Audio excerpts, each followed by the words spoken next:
Palakpakan muna po natin si Jesus. Praise God.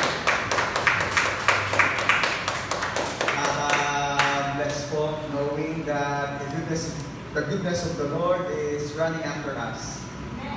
Yung biyaya, yung kabutihan daw ng Diyos ay humahabol sa atin.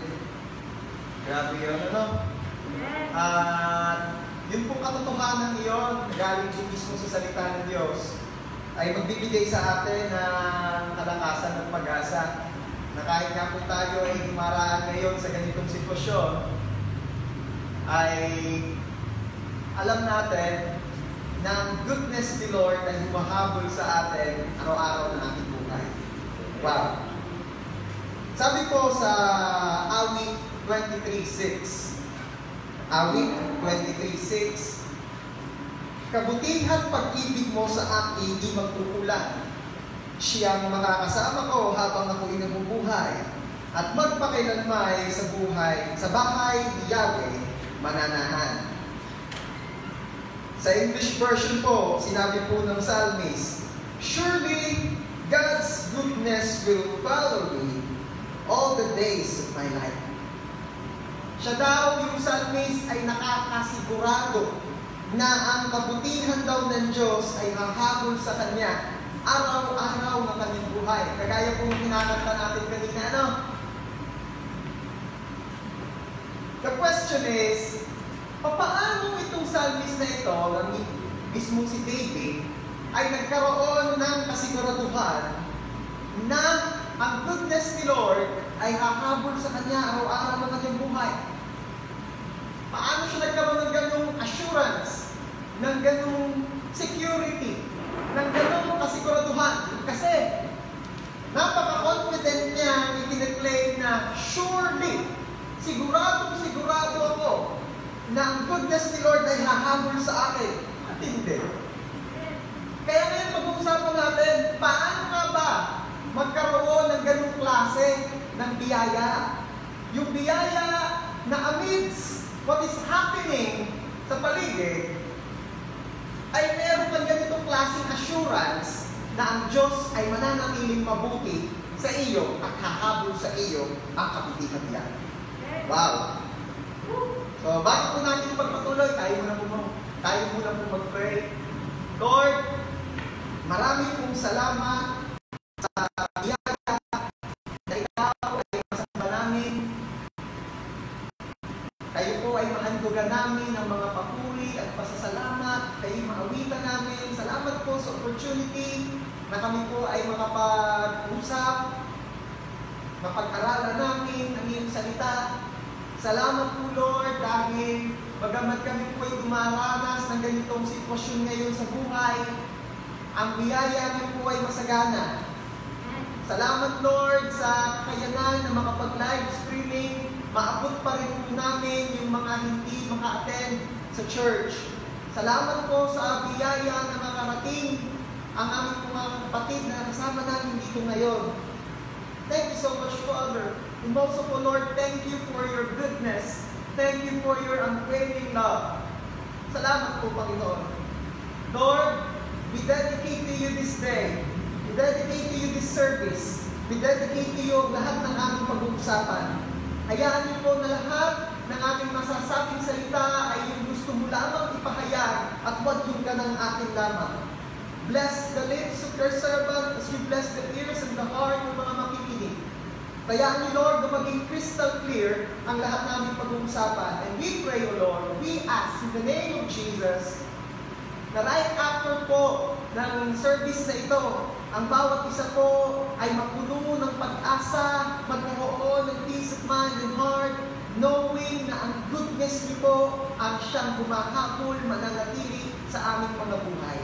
Salamat po, Ama. Once again, walang ibang paparangalan at makilala, mahayag, maitaas sa kalagitnaan nito sa lahat ng aming pag-uusapan, kundi ang tanging pangalan niyo lang po, Lord Jesus. Salamat po. We dedicate to you this service. Be blessed, Lord. This is our prayer. In Jesus' name, amen. Palakpakan muna po natin si Jesus. Ang title po na i-share ko sa inyo ay paano magkaroon ng kasiguraduhan na ang kabutihan ng Diyos ay hahabol sa iyo. Alam niyo po, maraming humahabol sa atin. Nakapapanood ko po sa TV o kaya ay sa Facebook na itong mga mababait na ayaw magpa-check sa mga checkpoints ay hinahabol ng pulis. Napapalitaan natin na yung mga may pinagkakautangan ay hinahabol ngayon ng mga pinagkakautangan nila. Maraming humahabol. Yung iba ay humahabol ng mga deadlines, maraming mga kailangang bayaran, asikasuhin, tapusin. Yung mga matagal na hindi nakapasok ng work, naghahabol ng trabaho. At sabi nga ng iba pang kabataan, marami rin daw humahabol sa kanila. Hindi ko alam kung anong humahabol. Okay. Pero isang bagay po nakita ko na talaga namang walang tatanggi kung ito ang hahabol sa kanya.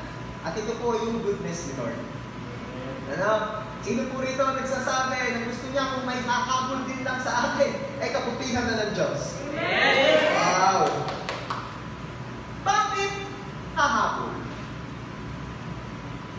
Kasi po, may mga tao na even up to now, kahit pa ang daming beses na nilang narinig that God is good and His goodness ay naririyan, ready and available, i-claim mo lang at panampalatayaan mo, tanggapin mo.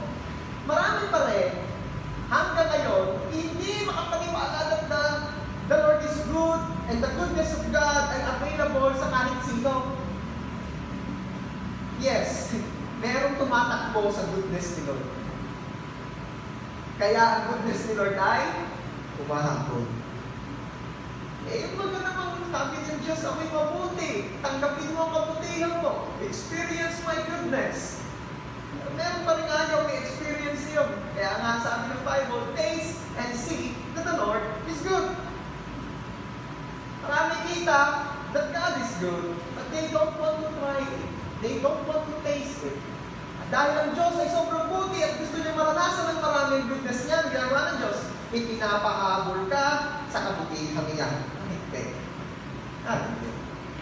Kung meron ka nga kasama dyan sa mga nasa live streaming po, pwede ba sabihin mo dyan sa katabi mo, papahabol ka ni Lord sa goodness niya.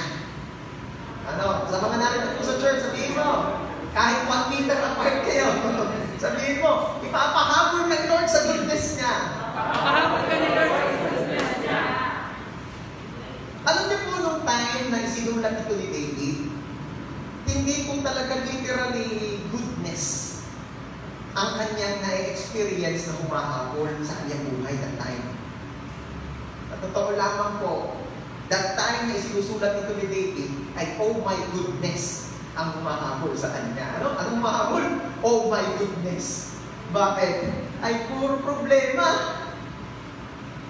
Not to mention yung mga problemahan ni David that time, pero isa sa pinakamatinding problema niya that time ay merong nangyayaring labanan sa kanilang kaharian. Meron pong mga nag-aaklas, merong mga nagre-rebelde. At ang masakit pa po nito, ang nag-lead sa rebellion ngayon against David ay ang kanyang anak na si Absalom.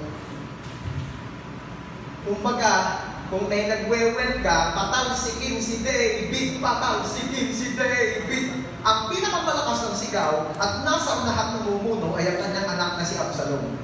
At siguro sinasabi ni Absalom, patalsikin si tatay. Grabe. Imagine mo sa bahay, nagwe-well yung mga anak mo, sasabihin mo, tumigil kayo.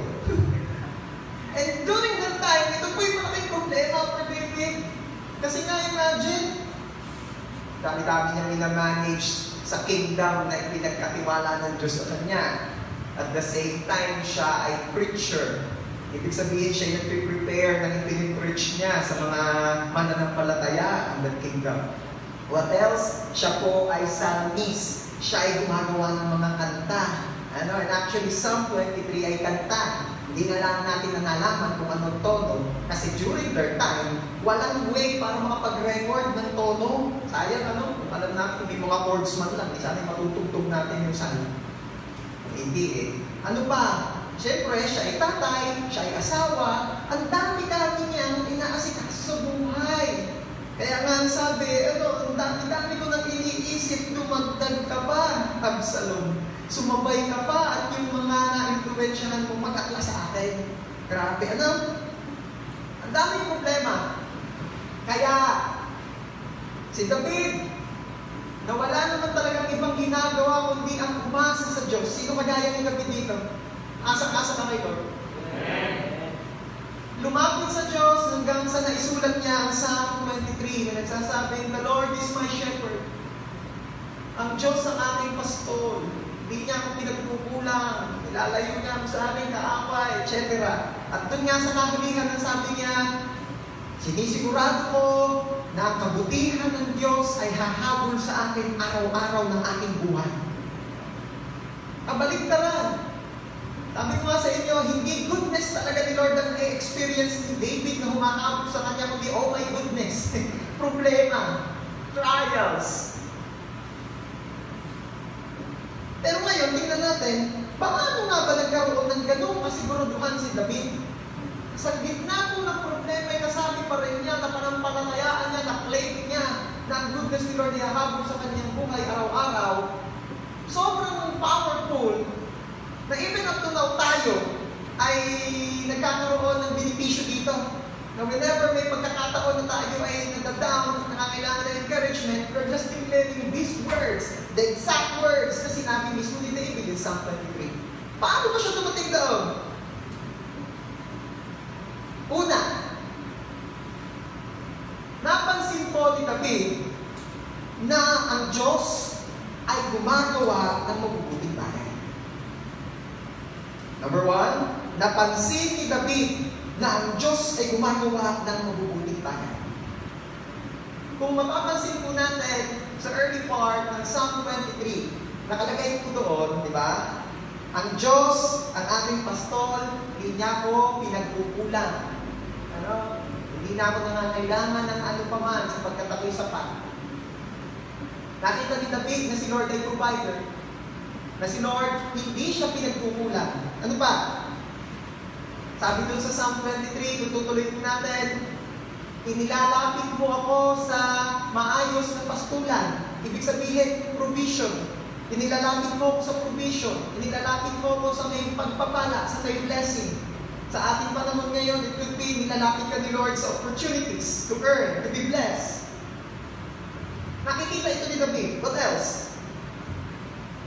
Sabi niya doon, since si Lord daw ang kanyang pastol at siya itupa, sabi ni David, ako ay ginagayad mo patungo sa mas maayos na daan. So, it speaks about guidance, leading. Alam niyo po, napakalaking bagay yung leading ni Lord. Sino po rito yung araw-araw ng kanyang buhay, hinihingi niya ang leading guidance ni God? Lord, pag-isip mo sa umaga, Lord, sinasabi mo na sa kanya, Lord, hindi ko po kaya on my own. Meron po akong mga plano. Meron po akong mga inaasahan na mangyayari. Pero hindi ko po talaga talastas, hindi ko po talaga abot ng isip ko kung ano yung mga mangyayari talaga in my life. So please, Lord, lead me, guide me. Ano? Nakikita po ni David yun, na ang Diyos ginaguide siya. Ano ba? Nakita ni David na siya iniingatan, to be blessed. And most of all, nakikita ni David na ino-obvious ni Lord ang pagsama niya sa kanya. Aba, ay paano mo ka nasabi, Pastor, na si David ay talagang ino-obvious ni Lord na sinasamahan? Ay hindi ba ka naman obvious yung walang weapon ay lumalaban sa leon at sa oso at napapatay niya yun? Sino po rito? Eh, syempre wala namang leon at osong gala dito sa atin sa Pilipinas, ano? Pero sino po rito ang nagtangka na halimbawa doon sa dinadaanan mong kalsada ay may naghahabol na aso at sa panahon yun ay nagdesisyon ka na, nakaharapin mo siya talaga yung makikipaglaban. Ano? Balita ko si Carlo, nagdesisyon eh. Nagdesisyon tumakbo. Palayo. Favorite niya yung aso eh. Meron ba dito na talagang simula sa oras sa araw na ito, hindi mo na ako kayang takutin, aso ka. Dadaan ako sa iyong tapat, sa ayaw mo, sa gusto, tumahol ka na, at ako'y sinugod mo. Tapos gagamitin natin yung linya ni David. At pag ako'y sinugod mo, ikay hahawakan mo sa iyong panga. Pag ako'y, ang term mo sa Bible, dinaluhong. Pag ako'y dinaluhong mo, hahawakan kita sa iyong panga. At pag ako'y kinagat mo, babaliin mo ito. Meron ba mong nakipaghamon na sa aso? Ano, miski pang aso yung Tagalog, ay maliliit. Walang humahamon, ano, bakit? Ito mo may pamalo man lang. Pero si David, hindi humaso, pinakalaban ito. Oso ng leon. Anong pinupunto ko? Obvious na sinasamahan siya ni God. Bakit ito sinasabi? Kasi po, nakita ni David ang mabubuting ginagawa ni Lord sa buhay niya. Punong-puno siya ng appreciation. Na-appreciate niya mula sa pinakasimpleng blessing hanggang sa pinakamatitinding miracles na pinaparanas ni Lord sa kanyang buhay. Na-appreciate niya lahat yun. Ito po yung bagay na minsan ay kulang sa ating church. Minsan kulang tayo sa appreciation. Minsan hindi natin napapansin the goodness of God in our life. Nakakalungkot pero mas madalas pa nga, mas naka-highlight natin yung problema. Mas naka-highlight natin yung sitwasyon di maganda. Why not for a change, ang i-highlight natin ay ang goodness ni Lord? Why not for a change ay kung ano yung mabubuting bagay na makikita mo, actually itong pag nakita sa mabubuting bagay, it's a lot of practice eh. Bakit? Tao kasi hindi nga kasi tayo ganun kasanay to see what is good. Madalas ang nakikita natin, praktisado tayo, sanay tayo to see what is not good. To see what is not nice. Ano? Kaya kailangan ito ng practice church eh. Yung makita mo yung mabubuting bagay. Most especially, yung mabubuting bagay na ipinaparanas ni Lord. The goodness of the Lord. Pwede kasi naman that time, ang makita ni David ay, ganito mo talaga ang bunso, ginagawang tagapag-alaga ng lupa. Sino mga bunso dito? Kaway-kaway ang mga bunso. Nautos ng nanay kay kuya ay iuutos sa iyo. Ang utos ng nanay kay ate iuutos sa iyo dahil ikaw ay bunso. At pwedeng sana yun ang nakita ni David, ganito pa talaga pag bunso. Tapos, nung pumipili na ng susunod na hari, hindi man lang siya ipipresent agad ni tatay niya. Ang ipinakita yung mga kuya niya. At nung wala na ng mapili doon, isa kasi natin, meron pa palang isa. Parang naman, okay talaga yan at din eh. Ano pa? Ang aking mga kuya, hinahayaan mo may pagdigma. Akong tagapagdala lang ng pagkain ng aking mga kuya. Pero alam nyo, isa sa biyaya ng Diyos kay David,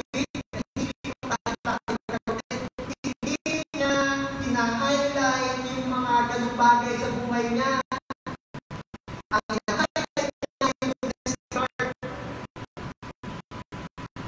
Ang highlight niya ay kung ano yung magagandang bagay na pinaparanas ng Diyos sa kanyang buhay. No wonder, yun ang nakikita at inaasahan niya, laging hahabol sa kanya.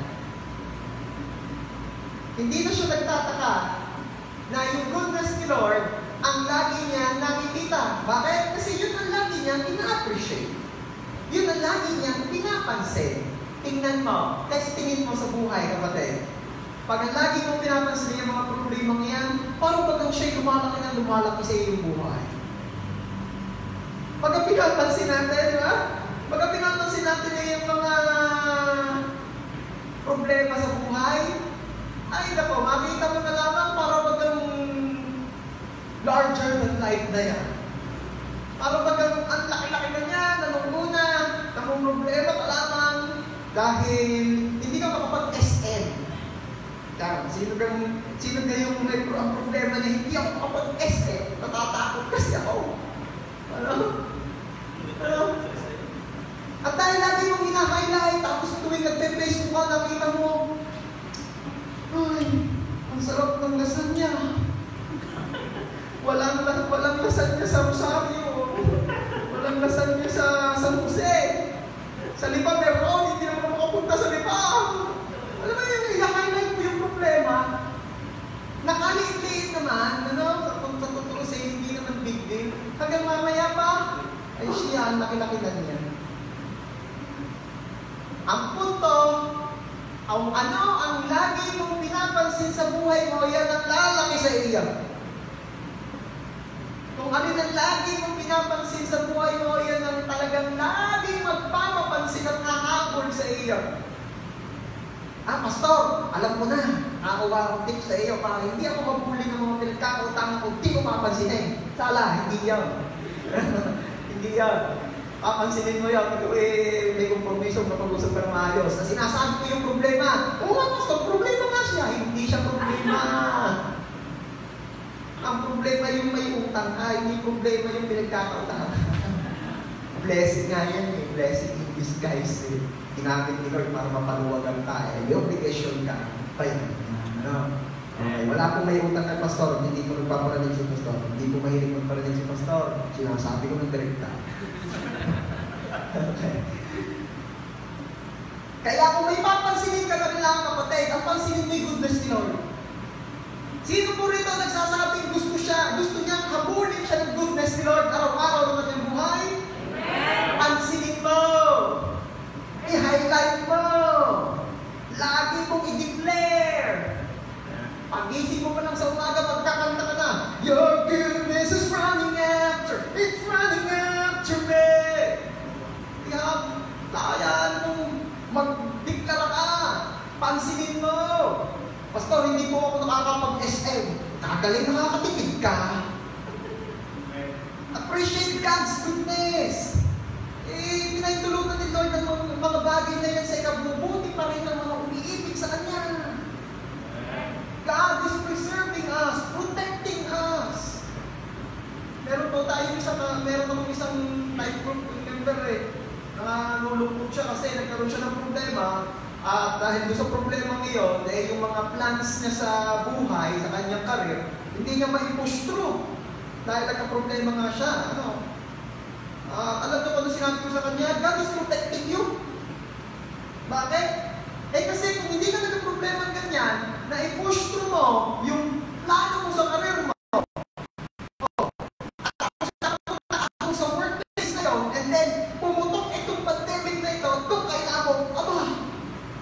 mabuti kung basta ka makakauwi. Mabuti kung pwede para bababa na. It could be a airplane, it could be a barko. I don't know. Di ba bababa na ako sa tabi. Kasi ikaw tayo, Switzerland Lutoy. Ay siya. Di ba? God is protecting you.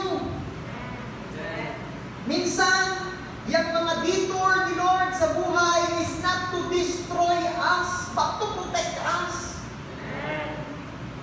Hindi pa yung nagkagalay, hindi nagkaroon ng lockdown ng gamay, isakay, ayos na ang business ko. Ayos na sana ang business ko eh. Ano ang business mo? Lifting, pastor, lifting. Bakit napintuhan ang business mo? Wala na akong nabili ng lifting, nakapastaw naman eh. Sayang eh.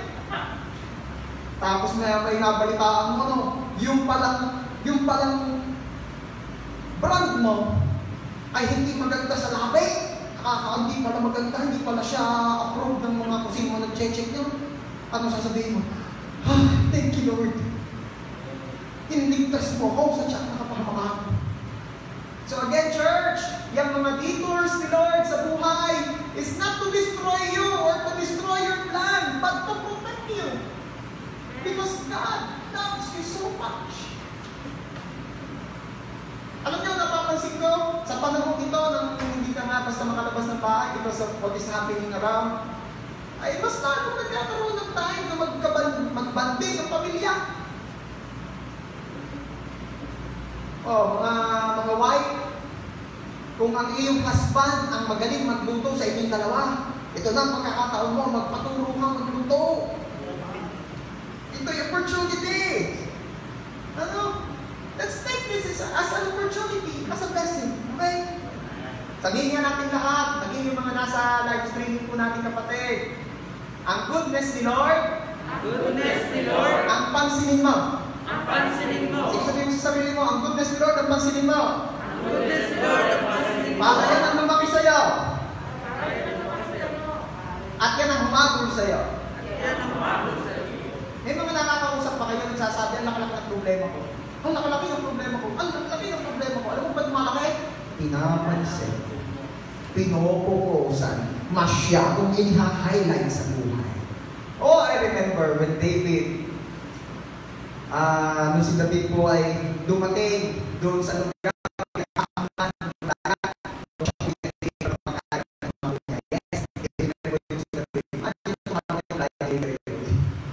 Bakit? Hindi dahil siya delivery boy lang, kundi dahil ang Diyos ay kasama ng delivery boy ngayon. Hindi, no? So, again, pagdating na doon, sino na yan? Naghahamong iyan? Di man lang niya napansin malaki. Di man lang niya napansin ang mukha talagang warrior. Di niya napansin yung sabi, sino yung naghahamong niya? At ano ang sagot ng mga natanong? Nako, yan ay simula yan. Yan yung napakalakas, yung napakagaling. Ako, matindi yan. Ang makakapatay daw diyan. Matindi ang premyo. Ibibigay na ng hari ang kanyang anak para mapangasawa ng makakapatay diyan, makakatalo diyan. Ibig sabihin, paglaki ng premyo, paglaki ng task na gagawin, sa madaling salita, highlight sa kanila ang kalakihan ni Goliath. At ano sabi ni David? Di naman niya sinasamahan ni Lord. Tapos siya pulaw. Di mo niya sinasamahan ni Lord. Bakit? Kasi nga hindi niya hina-highlight ang problema. Bakit naman ang nabanggit niya hindi niya sinasamahan ni Lord? Kasi ang hina-highlight niya yung pagsama ni Lord sa kanyang buhay. Abang!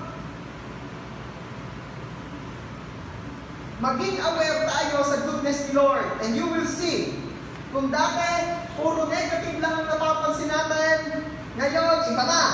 Sabihin mo, iba na. Magugulat ka na lang kasi ang hahabol na sa iyo ay goodness ni Lord. Bakit? Kasi yun ang pinapansin mo.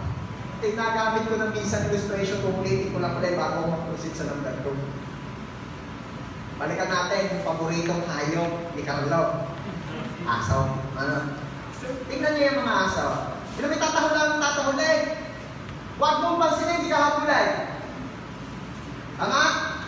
Sabi ni Carlo, hindi mo totoo. Aso pa rin ako. Kasi nga, pinapansin. Pansinin mo, hahabulin ka talaga. Pansinin mo, hahabulin ka talaga. Huwag mong pansinin, hindi ka habulin. Tatahol. Pero hindi ka habulin. Ano lesson? Pansinin mo ang goodness ni Lord, hahabulin ka. Maging aware ka. Sige, palakpakan mo si Jesus. Maging aware ka sa goodness ni Lord, yun ang hahabol sa iyo. Nakakatuwa mo ito.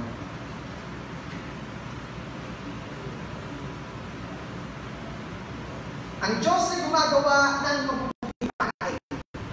Since siya gumagawa ng mabubuting bagay, pansinin mo iyon. Awit 145:13. Awit 145:13. Ang kanyang ginawa, kahit na ito ay mabuting lahat. Ano daw ginawa ni Lord? Ang lahat ng kanyang ginawa, kahit ano man ito, ay mabuting lahat. And in Genesis chapter 1 verse 31, sabi po doon, Genesis chapter 1 verse 31, and God saw all that He had made, and behold, it was very good. After daw likhain ni Lord ang lahat, tinignan niya ito at sinabi niya, it was very good. So, lahat ay mabuti. Ano pa? Let me read to you this verse, Awit 145 verse 17. Awit 145 verse 17. Matuwid si Yahweh sa lahat ng bagay niyang ginagawa. Kahit anong gawin ay kalakip ang masagana niyang awa. Alam mo, bawat kilos ni Lord, ang motivation pala noon, ang driving force pala noon is His goodness. Ang katotohanan na ang Diyos ay gumagawa ng mabubuting bagay ay magtutulak sa ating magkaroon ng kasiguraduhan that His goodness will follow us all the days ng ating mga buhay. Amen. Number 2, paano tayo again? Pinag-usapan po natin ngayong araw na ito ay paano tayo magkakaroon ng kasiguraduhan that God's goodness ay hahabol sa atin araw-araw na ating buhay. Number 2, naunawaan ni David na ang Diyos ay mabuti sa lahat. Naunawaan ni David na ang Diyos ay mabuti sa lahat. Kailangan po natin maunawaan ito. Ang mundo po kasi ito ay nagsasabi na in order for us to experience God's goodness, we should be also good. Ulitin ko. Ang mundo ito kasi sinasabi para daw makaranas tayo ng kabutihan ng Diyos, kailangan daw tayo'y maging mabuti din. The question is nga, ano mabuti? Another question is, kung gaano lang mabubuting gawa, gaano maraming mabuting gawa, at gaano kabuting gawa, na hanggang ngayon na may wala pa rin nakakasagot ng mga tanong na iyon.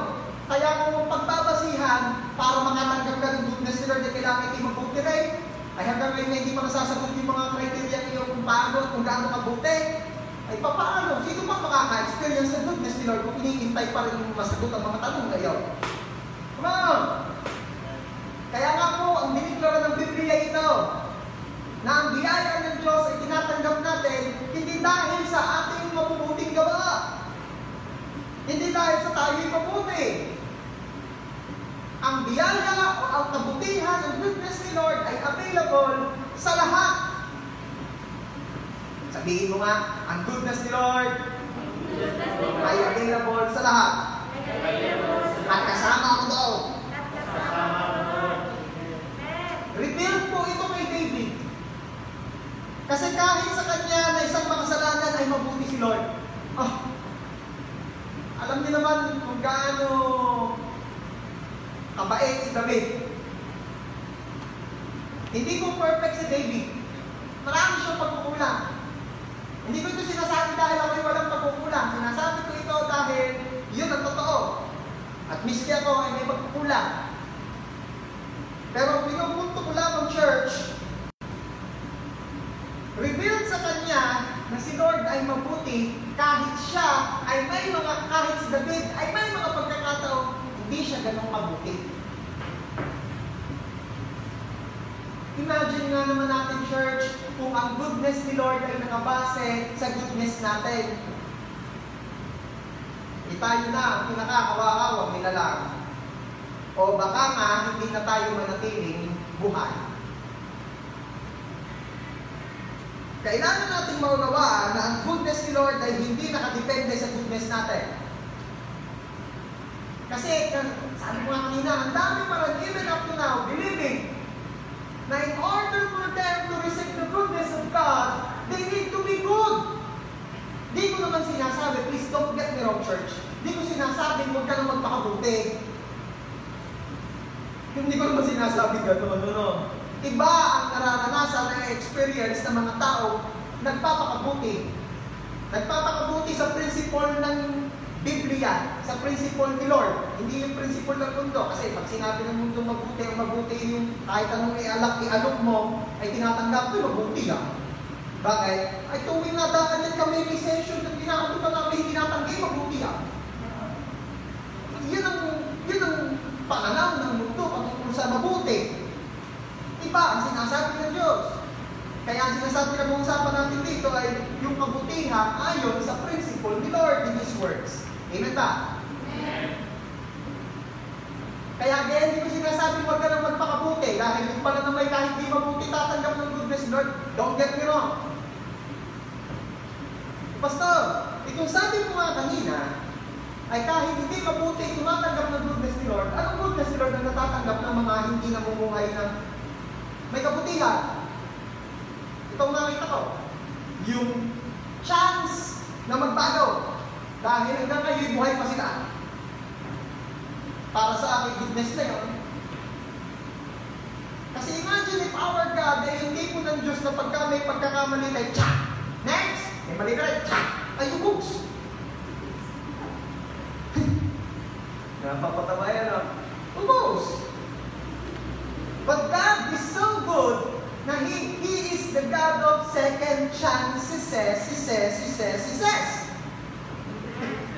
At kung hindi lang na sobrang tatagal pa, hindi pa tapos yung kasi may si says pa. Bakit? Kasi hindi na naman second chance at yung tatanggap kay Lord. Sino rito ang pinado siya ng pasto sa second chance? Na kung gagawa kayo ng movie ni Lord na parang popuyang ba siya, ay talaga naman, mananawa ang tao, kapapanood na sinin ninyo ni Lord. Second chance, another chance, third chance, fourth chance. Try it again, let's do this again. Ano pa mga title ang pwede, ano? Sabi ng isa, repeat, repent. Kaya again, anong goodness? Example ng goodness ni Lord sa mga hindi gumagawa ng hindi namumuhay ayon sa kanyang kalooban dito sa Padalis at hindi gumagawa ng mabuti. Yung second chance. Yung buhay pa sila. Yung araw-araw binubuhay pa. Bawa yung mga nagnanakaw ng kuryente. Oh. Hindi ka pa nakakuryente. Inibigyan ka pa ng chance ni Lord na ikaw ay magbago. Na huwag ka nang magnakaw ng kuryente. Kawawa naman yung mga nagbabayad ng kuryente. Sila nagbabayad ng energy loss. Ano? Inibigyan ka pa ni Lord ng chance. Hindi ko sinasabing ikaw yung nakikinig o nanonood kayo na live stream eh. No, pero kung may kakilala ka, pray for them. Like what I'm doing. I'm praying for those people. Come on. God is giving you the chance. Magbago ka na. Awa na. Hindi kuryente ka. Ano yung magic box? Awa naman yung babayad. Second chance is God's goodness. Hindi naman ito applicable lang doon sa mga talagang kita mong talagang gumagawa ng mali sa ating lahat. Second chance is God's goodness. Nung tuwing ako na gigising tayo sa umaga, ay thankful ka na kay Lord. Lord, salamat po. Hindi ko talaga ako ganun mabuti, pero may ginising muli. Nakita ko lang namin yung magandang asawa. Nakita ko lang namin yung magagandang anak.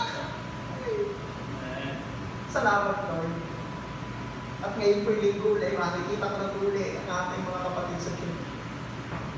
Amen. Ay, nakatuwa. Alam mo ba na ang Diyos ay hindi nagtatanging? Ano ba, pastor, yung nagtatanging? Medyo lumang Tagalog na yun. Ang Diyos ay hindi uso kay Lord ang favoritism, parang gano'n. Though, iba ang favor niya sa mga namumuhay ayon sa kanyang kalooban. Pag-uusapan yun, ipag-teaching yun, kaya huwag na muna natin pag-usapan yun. Pero ang punto ko, papasahin ko sa inyo. Awit 145:14. Awit 145:14. Siya'y tumutulong sa lahat ng tao na may suliranin. Everybody say, sa lahat ng tao. Sa lahat ng tao. At sa pagkalugmok, sa panghihina ay kanyang hahanguin. Wala pong sinabi doon sa verse na binasa ko.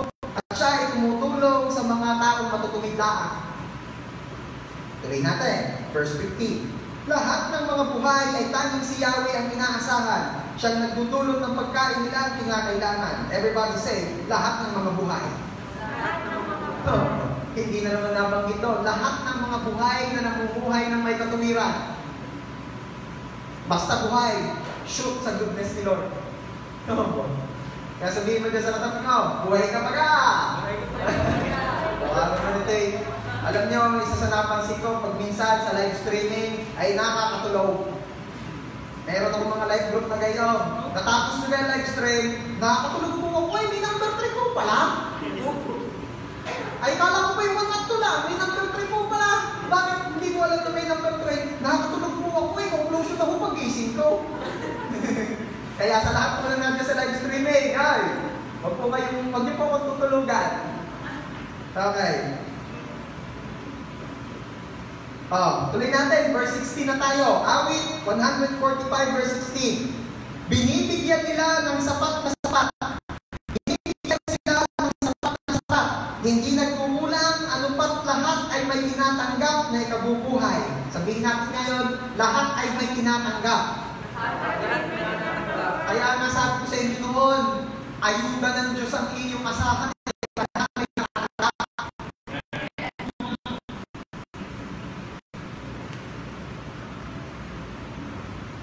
Verse 9, i-highlight ko lang po, Awit 145 verse 9, siya ay mabuti at kahit kanino hindi nagtatani. Sa kanyang nilikha, pagkalinga niya ay mamapalagi. Ganda. Minsan kasi akala natin mabuti si Lord sa mga mabubuti lang. Yes, ibang klaseng goodness ang ipinaparanas ni Lord sa mga taong mabubuti. Pero, sa mga, even up to now, is living a life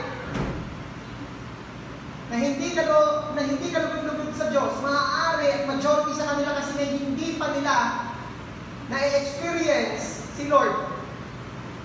Hindi pa nila nakikilala ng totohanan sa kanilang buhay si Lord. That is why they are living that way of life pa rin. Ang goodness ni Lord ay pinaparanas din sa kanila. Bakit ko rin ito sinasabi sa inyo? Kasi ito'y deception ng kaaway. Nasasabihin sa atin na mabuti lamang ang Diyos sa mabubuti. Ay kahirap niyan. Paano nga kapag ikaw, tayo, we all know na though we are doing our best, asking the grace of God to live a holy way of life, but still, sumasablay pa rin. Di yan papasok yung deception ng kaaway at sasabihin, mag-e-expect ka ng God's goodness. Bakit? Good ka ba talaga? Mag-e-expect ka ng God's goodness. Bakit? Good ka ba talaga? At di yan na yung, ang tao ay umay. Hindi naman ako mabuti. Umay. Kung may mga marami ng pagkukulang. Kaya hindi na siya mag-expect that the goodness of the Lord will follow him or her all the days ng kanyang buhay. Bakit? Kasi all the days ng kanyang buhay, hindi naman daw siya good. Eh, pagbihira, sino na talaga ang good dito all the days of his life? Hindi ko ito sinasabi para i-tolerate na sige, misay magkamali ka, misay hindi. Hindi ko yung sinasabi eh. Ang pinauuna pa at pinapaalala lang sa atin ngayon, ako hindi exempted. Ang goodness ni Lord is always ready and available sa lahat. At ang goodness ni Lord ay ma-experience ng lahat. Whether you are good, semi-good, or not good. Meron bang semi-good? Come on! Huwag ka magpapatisim sa kaaway. The enemy came to kill, steal, and destroy.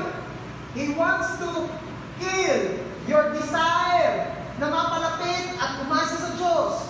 The enemy wants to steal yung sana'y goodness ni Lord na nararanasan mo. Ini-steal, ninanakaw ng kaaway yung opportunity ngayon by saying lies to you. Sa mga kasinungalingan niyang sasabihin ay hindi ka mabuti, hindi ka perfect, hindi ka din deserving sa goodness ni Lord. Ay ano ba talaga ang biyaya? Ang biyaya ay para sa hindi karapat-dapat. Kasi kung karapat-dapat ka, hindi na yung biyaya. Ano na yun? Kung pinagtrabahuan mo, di sweldo. Kung mabangas ka talaga doon, di shares. Ano? Kung wala kang ginawa, pag supply pa nga ang ginawa mo, at binigyan ka pa rin, ano tawag doon? Biyaya! Come on! So whenever the enemy is telling lies to you, saying, hindi ka deserving sa biyaya ng Diyos, aba, pangaralan mo ang demonyong ng ano sa iyo, nanlilito sa iyo, nanlilinlang sa iyo, sabihin mo, tama ko. Ang biyaya nga ng Diyos ay para sa hindi karapat-dapat. Oo nga! Sabihin ng kaaway sa iyo, oo nga! Kaya hindi ka karapat-dapat. Oo nga, hindi ako karapat-dapat, kaya para sa akin biyaya. dami minsan na tinatrash talk pa ng kaaway, trash talkin mo din.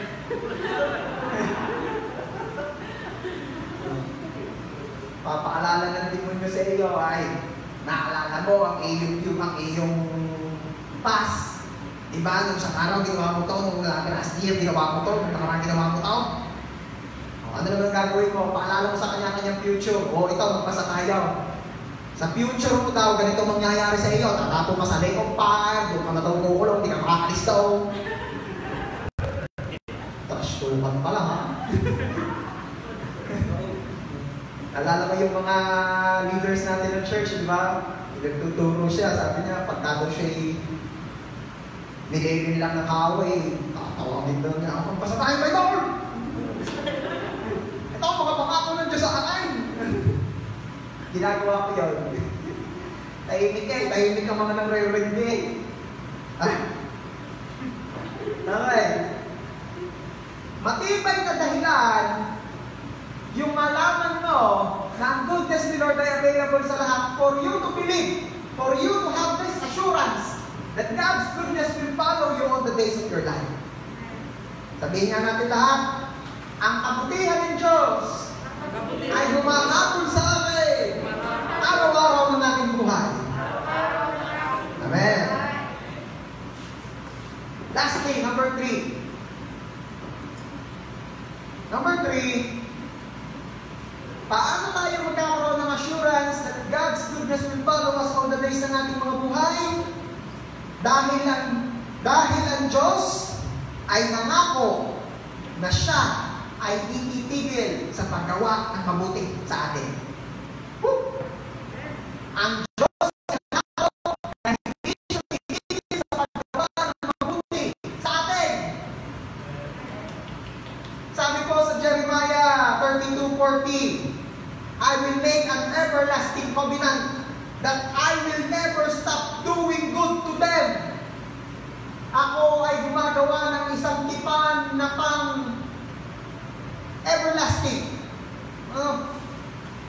Ako ay nangangako ng isang pangakong walang katapusan. At ano daw yung pangako ng Diyos? Na hindi ako titigil sa paggawa ng mabuti sa inyo. Parang ito yung narinig mo na noon, verse na ito, nabasa mo na ito, pero tanong, hanggang ngayon pa, pinangahawakan mo pa rin ito, pinananampalatayaan mo pa rin ba ito, i-apply mo pa rin ba sa iyong buhay? Then ngayon, the Lord is reminding us, all of us, including me, that God will never stop doing good to you.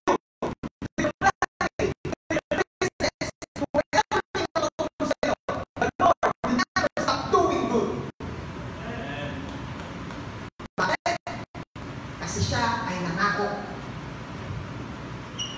Huwag kang madadala na panghawakan ng pangako ng Diyos. Kung minsan ka nang nadala sa pangako ng tao, sa pangako ng politiko, sa pangako ng mga kung sino man, na hanggang ngayon may mga hindi pa makamubon, hanggang ngayon kinakanta pa sa ito.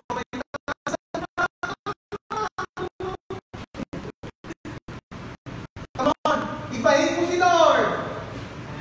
Sabihin mo nga sa katabi mo at maging mga nasa live streaming, ibahin mo si Lord!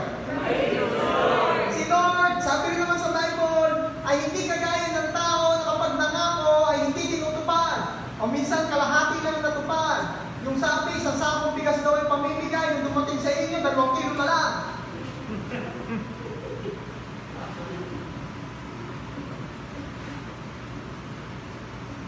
Iba si Lord. Pag nangako si Lord, ginagawa niya. Ang at stake dito ay ang kanyang glory, ang kanyang pangalan. Wala na siyang panunumpaan na mas mataas pa sa kanya eh. Kaya nanunumpa siya sa kanyang pangalan. At nangako siya na hindi siya titigil sa paggawa ng mabuti sa atin. Come on! Kung sinasabi ni Lord ngayon sa atin, hindi siya titigil sa paggawa ng mabuti sa ating mga buhay, ano pa ang kanya-expect mong hahabol sa iyo? Goodness ni Lord. Sige nga, palakpakan mo si Jesus. I will never stop doing good to you, says the Lord. I will never stop doing good to you. Pastor, If God promised that He will never stop doing good to me, bakit ganito ang nangyayari? Parang hindi good. Well, ito naman ang sagot ko diyan. Hindi ayon sa pananaw natin ang sukatan ng goodness ng bawat action ni Lord. Kasi pwede nga natin i-interpret ang isang kilos ng Diyos na hindi good ayon sa ating pananaw. Pero in the eyes, in the mind of God, yun ang good thing na dapat talaga mangyari sa buhay natin. I remember nung ako pinag-work sa Qatar, at nagkaroon po kami ng conflict ng boss ko. To make a long story short, ay hindi kami nagkasundo, hindi naging okay ang aking work ko.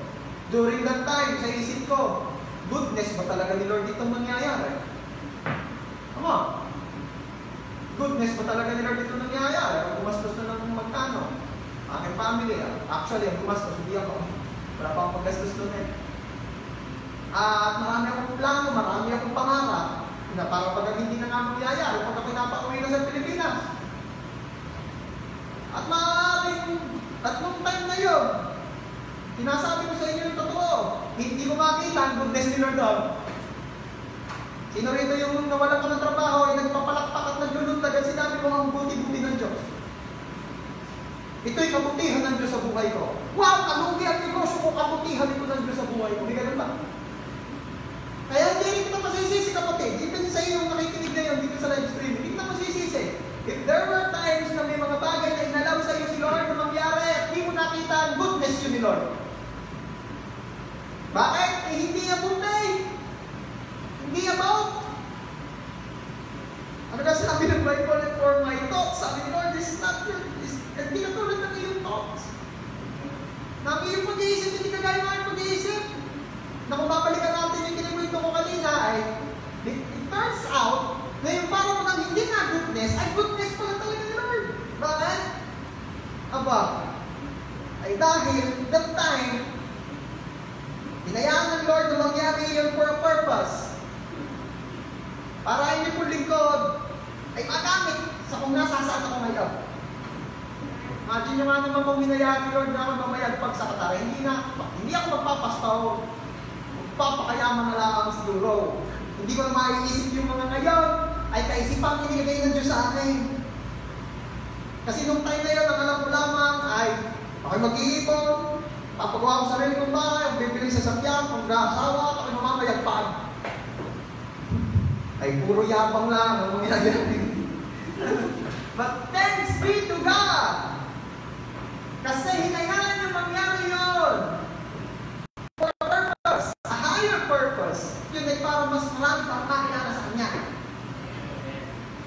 Praise God. Ikaw, kapatid, ano ang kwento ng buhay mo na para pag hindi goodness ni Lord, but turns out to be God's goodness? Alam mo, minsan, ang kailangan lamang bigyan mo ng panahon si Lord para maunawaan mo. Again, walang kilos ang Diyos na hindi kabutihan ng motivation. Lahat ng pinahintulutan ni Lord ay sa ikabubuti pa rin natin. Mahirap na talaga unawaan natin na matindi na. Pwede kasi tanong iba, yung pagkamatay po ba ng isa sa mga loved ones namin, is it God's goodness? May mga ganung bagay. At syempre, magiging sensitive tayo kasi yung pagpapangnama din sa kapwa ng God's goodness ay may timing. Mga tipong nag-hirap at tumutalungkot at ang kailangan ay kadama yung hindi kung ano-ano pang salita. Mapanatan mo nung, may kabutihan ng Diyos sa buhay mo, kaya kayo nakagayon. Bahala ka. Baka gusto mong makaranas ng hindi kabutihan sa Kanya.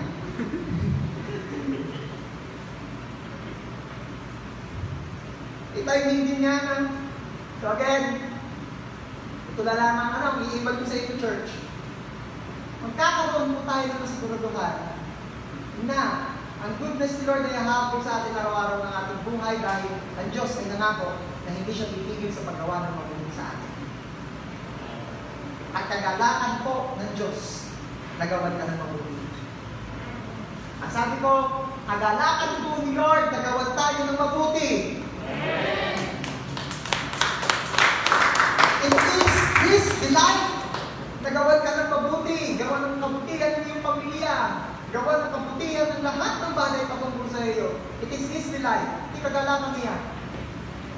Hindi to burden.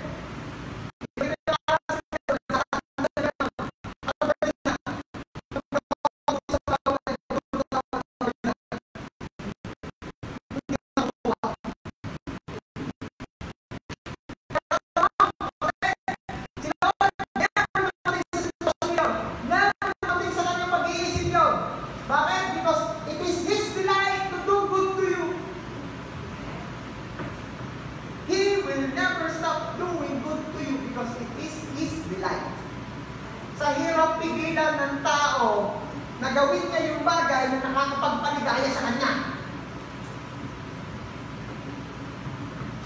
Mahirap pigilan si Ineng, si Manuel, to worship God. Bakit? It is their delight to worship the Lord.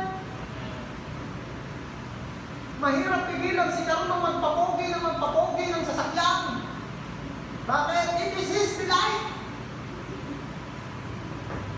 Yung mga nanay, napakahirap niyan sa wayin na magpaganda ng bahay. Bakit? Is their delight. Sino rito yung pinilala ka o yung mismo nanay mo sa loob ng isang buwan, nakaka-4 na beses nagpapalit ng gusto ng supa. Hindi na maganda rin yan, maganda rin na eh. Inaya na yung mga nabasa ninyo, wala akong nabasa, tingin ko lang mas maganda rin na eh. Hindi mo kayang pigilan yan. Try mong pigilan, magkakaproblema kayo. Bakit? Bakit?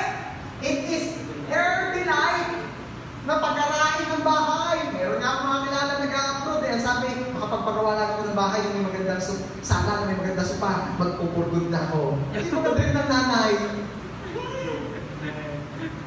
Kaya hindi mo pwedeng pigilan yun eh. Anong punto ang tao? Hindi mo pwedeng pigilan. Kapag kaganakan niya ang ginagawa niya, how much more si Lord na wala naman talagang makakapigil. Sino makakapigil kay Lord? Wala! Kung kagalakan ni Lord Church, kunin niyo to, kung kagalakan ni Lord Church, ang gawan ka ng mabuti, sino ang makakapigil sa Kanya? Wala! Wala!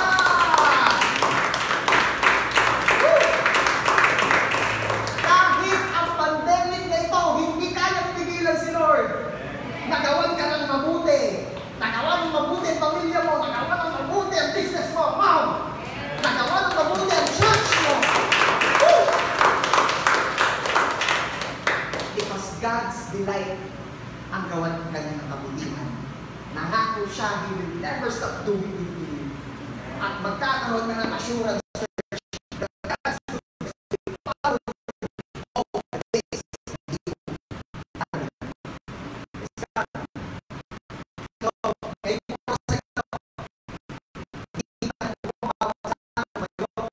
you are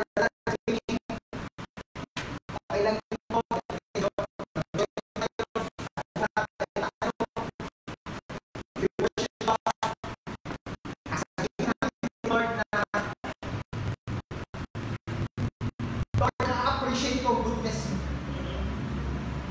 Sa pamamagitan nitong ating kakantahin, sabihin natin, Lord, na-appreciate ko goodness mo. Lord, na-appreciate ko yung faithfulness mo. Alam mo, Lord, aware ako na all my life, you are faithful. At sa pamamagitan din ng kantang ito, i-claim natin na ang goodness ni Lord ay hahabol sa atin anong araw ng ating buhay. Amen. Can we sing that song?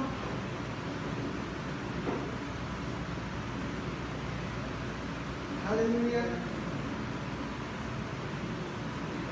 You are good. You are good. You are faithful, God. You are faithful.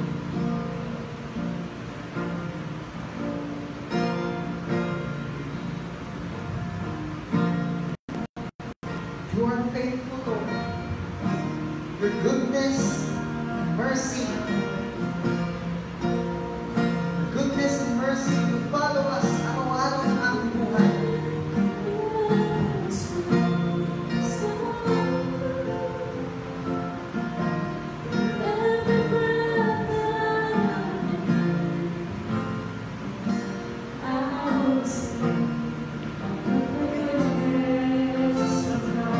Saan pa? Hindi natin, all my life. All my life you have been faithful.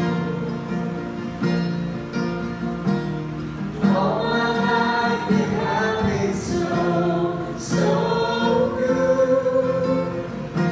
Without regret that I have made.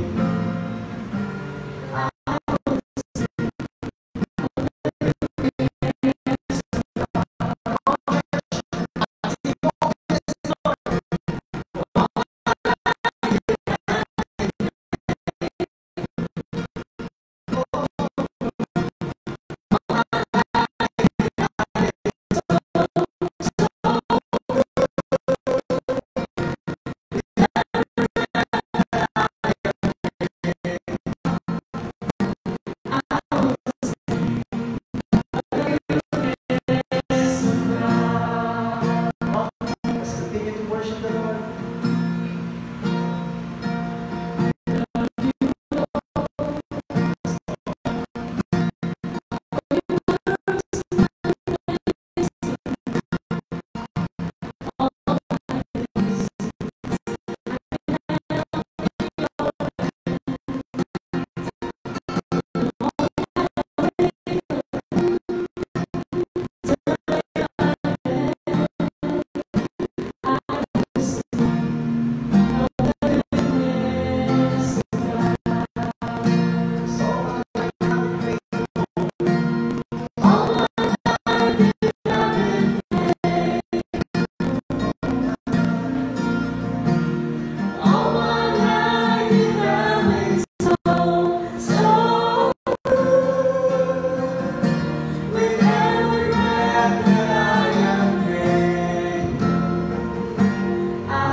Church,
Church, maging sa lahat po na nasa live streaming, let me pray for you.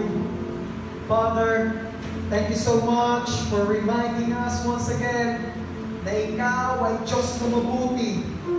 Bawat kilos at pinahihintulutan mong mangyari sa buhay namin, kalaking ito'y kabutihan mo.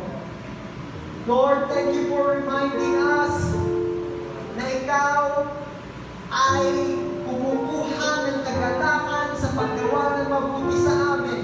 That you take delight in doing good things to your people. Thank you, Lord, dahil inaalala mo sa amin na pangako mo, you will never stop doing good to us. That even this pandemic, even every situation na kinakaharap ngayon, ay walang kakayanang pigilan ka na gawan kami ng mabuti.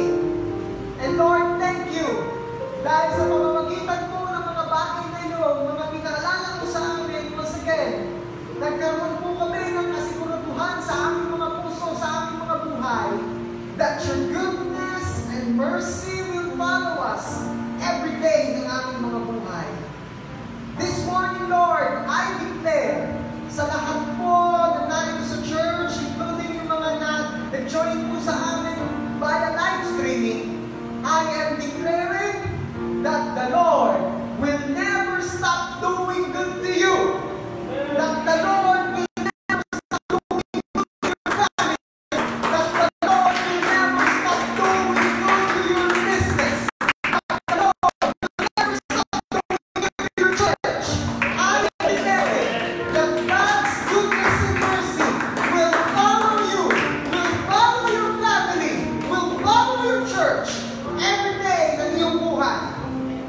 Thank you so much, Father.